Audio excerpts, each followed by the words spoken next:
ఇందిరమ్మ ఇళ్ల లబ్ధిదారుల సమస్యలు పరిష్కరించాలని ఎంసీపీఐ నాయకులు ప్రభుత్వాన్ని కోరుతున్నారు. ఆదివారం ఆదిలాబాద్ పట్టణంలోని సంఘ కార్యాలయంలో మీడియాతో మాట్లాడారు. బిల్లుల విడుదలలో జాప్యం కారణంగా లబ్ధిదారులు అనేక ఇబ్బందులు పడుతున్నారన్నారు. అలాగే ఇంటి నిర్మాణానికి అవసరమయ్యే ముడి సరుకు ధరలు కూడా రోజురోజుకు పెరుగుతున్నాయని జిల్లా యంత్రాంగం వాటిని నియంత్రించేలా చర్యలు చేపట్టాలని వారు కోరారు. ఈ రోజున ఎంసీపీఐ పార్టీ ఆధ్వర్యంలో గౌరవ మన రాష్ట్ర ముఖ్యమంత్రి గారు రేవంత్ రెడ్డి గారికి విజ్ఞప్తి చేస్తూ ఉన్నాం. మీరు ఇందిరమ్మ ఇల్లు 5 లక్షల రూపాయల విడతల వారీగా ఇస్తున్నామని చెప్పి పేదింటి కళను నెరవేర్చాలని చెప్పేసి మీరు చేస్తున్నటువంటి దానికి మేము కృతజ్ఞతలు తెలియజేస్తూ ఉన్నాం.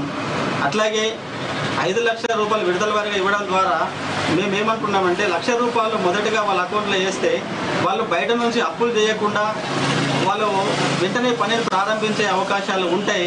ముందుగా వాళ్ళ అకౌంట్లో 1 లక్ష రూపాయలు వేసి ప్రారంభించాలని చెప్పేసి విజ్ఞప్తి చేస్తూ ఉన్నాం. రెండో విషయానికి వస్తే ఇసుక, కంకర, సిమెంటు ధరలు విపరీతంగా పెరుగుతూ ఉన్నాయి. ఏకంగా పోయిన నెలలో ఉన్న రేటు పోయిన నెల 4,000 రూపాయలు ఉంటే ఇప్పుడు 5,500 రూపాయలకు కంకర అమ్ముతూ ఉన్నారు. ఇసుక కూడా 4,500 రూపాయలకు ఒక ట్రాక్టర్ చొప్పున అమ్ముతూ ఉన్నారు. ఈ రోజున ఇందిరమ్మ ఇల్లు ఎప్పుడైతే ప్రారంభమైనాయో అప్పటి నుండి ధరలు పెరుగుతూ ఉన్నాయి.